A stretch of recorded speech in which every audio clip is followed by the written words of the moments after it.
Gold's 17% drop this year is not exactly what our first guest today has been calling for. Peter Schiff of Euro Pacific Capital is one of the world's preeminent gold bugs. It's my pleasure, as always, to welcome him back to the show. Hey, Peter.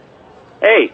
You know, you're talking about investors' demand for gold going down. I would disagree because, you know, I own a gold company, too, Euro Pacific Precious Metals, and we've never had more demand from our clients in the history of my company than we have now. I would say that speculative demand is what went down. I think a lot of people who came late to the gold rally were speculating in gold. They were simply buying it because the price was rising. They wanted to hop on that train. They used ETF. They used the futures market. So I think the speculators have been flushed from the market in this pullback. But the investors, they're still there because all the reasons that they've been buying gold for the past 10 or 12 years, those reasons have never been stronger. And so investor demand continues. We flushed away the speculative demand, but I think the speculators will come back in the next rally. All right. Well, Peter, let's step back for a second because you kind of jumped in there on the conversation that we were having, and I definitely appreciate your opinion on that. But I want to talk about the gold price that we're looking at right now, 1383.6. That is the price that we're looking at this point. We've had you on the show multiple times before. You've said that gold is going to skyrocket. You say it's going to be a bumpy ride, and you can't tell us exactly how we're going to get there. But tell me today, Peter, why have you gotten it wrong?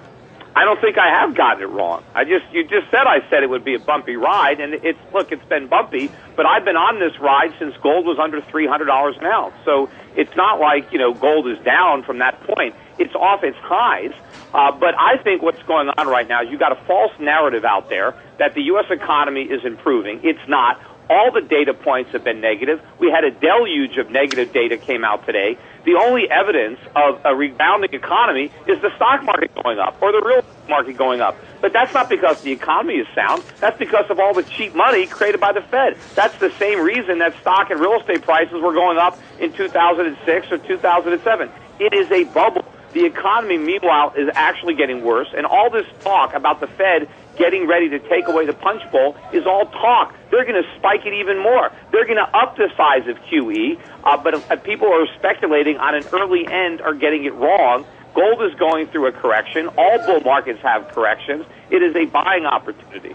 Okay, Peter, I want to transition on to another point and talk about Japan for a moment, because you sort of believe that their easing efforts are going to fail. But today, Japan's first quarter GDP growth, it actually came in at an annualized rate of 3.5%. So what do you think the chance is that the Japanese can actually create some real growth here? Well, that was, I think, the nominal number. So I think if you back out inflation, it was maybe half of that. Okay. But, yeah, I mean, in the very short term, you know, you get a little bit of a boost, just like you shoot yourself up with heroin, and it feels good initially. But you got to think about the long-term consequences. This is a disaster for Japan. Japan doesn't need more inflation. That's not what's going to help the economy. In fact, stable prices or slightly falling prices, if you're lucky enough to have that, are great for your economy because as prices come down, consumers can buy more stuff. You create purchasing power when prices go down. Now that prices are rising in Japan, and they are rising for all sorts of things, that's going to make the average Japanese poorer. But the big problem that's going to hit Japan, I think, like a tsunami, is going to be you have all these Japanese citizens that have been sitting on a pile of Japanese government bonds. They need to sell those bonds. They need to get out of Dodge. They need to get rid of their yen and buy something, anything, stocks, gold, foreign stocks, foreign bonds.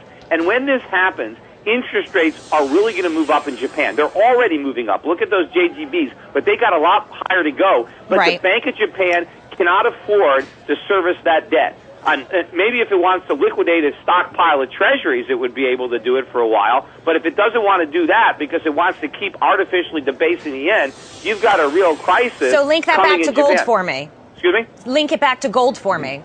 Well, that's bullish for gold because the Bank of Japan is going to have to print ever-increasing quantities of yen to try to prop up that bond market, and that is bullish for gold. And, you know, all this cheap money, and you've got other central banks now. Australia just cut rates, despite the fact that their economy doesn't need a rate cut, because they're trying to keep the Australian dollar from rising against the yen. South Korea is doing the same thing. Look at what they're doing in Scandinavia. Everybody is trying to debase their currency in a currency war to compete with Japan, to compete with the United States. all of this is bullish for gold because it means there's no safety in any currency. Well, it's bullish for gold, Peter. It's bullish for gold long term. But the problem I think I have with what you're saying here is that you have a lot of investors out there who do not have the time horizon that you're kind of talking about here. From a short-term perspective, they're looking at a couple of things. They are not seeing inflation. They are seeing a stronger dollar. They're not really seeing a need for a safe haven trade because they're rotating their assets into this market that continues to go up, whether you think it's right or wrong, and for whatever reason. They're not seeing inflation because they're blind. We don't have a strong dollar. The dollar index is at 83.5. That is very low. The dollar just hit a record low today against the Chinese yuan. It's not a strong dollar. And other countries are intervening to prevent the dollar from falling. The dollar is on life support. That's how weak it is. And maybe if you're talking about speculators that have a time horizon of a day or a week or a month. No, I'm not talking about speculators that are looking at a day, but I'm looking at more short-term oriented investors. Let's talk about a realistic time horizon, like the next year or so. Yeah, but that's still speculators, right? An investor has to have a time horizon well beyond a year. I don't give advice to speculators. Other people can do that. I'm more about the long-term investor. Although I do think that gold will be a lot higher a year from now than it is today. But, my time horizons are longer than that. But I think that if you are truly an investor, then you've got to look at what the world is going to look like in the future, not what it looked like yesterday. You've got to anticipate these changes. And you've got all this negativity. Peter, let me ask you this. Why is someone like George Soros selling? Do you think that he's not properly anticipating the changes? Look, I don't know what George Soros is doing. For all I know, he might be about to buy back the gold that he sold. You have no idea what people are doing, especially if they're public about what they're doing. Because, if you want to buy something, you want the price to go down. And so you might want to talk it down in order to buy it. I mean, that's what Goldman Sachs does. So who knows? I know there's a lot of Wall Street heavyweights. I think Credit Suisse just came out today and said gold's going down to 1,000. I don't know why they said that. Maybe they want to buy it. All right, so let me ask you this. I don't know. Because you do think that the price is going to be higher by the end of the year. Where do you think it'll be by the end of the year? And also, where do you see the floor right now? We were talking about on air technical levels around 1322. What's your take? Well, again, I mean, you can look at a chart and try to figure out, where there was prior support. Do you think gold can go down to 1250 or 1300? I don't know. Maybe, of course, anything could happen.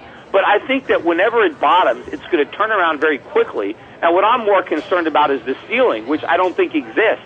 I think there's way more upside potential than there is downside risk. The risk is in currencies.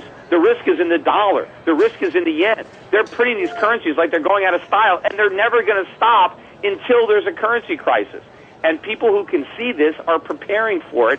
It's been building for years. That's why the price of gold went up from below 300 to almost 2,000. And that is not the end of the bull market. The 1987 stock market crash wasn't the end of the bull market in stocks. It continued for the 13 years.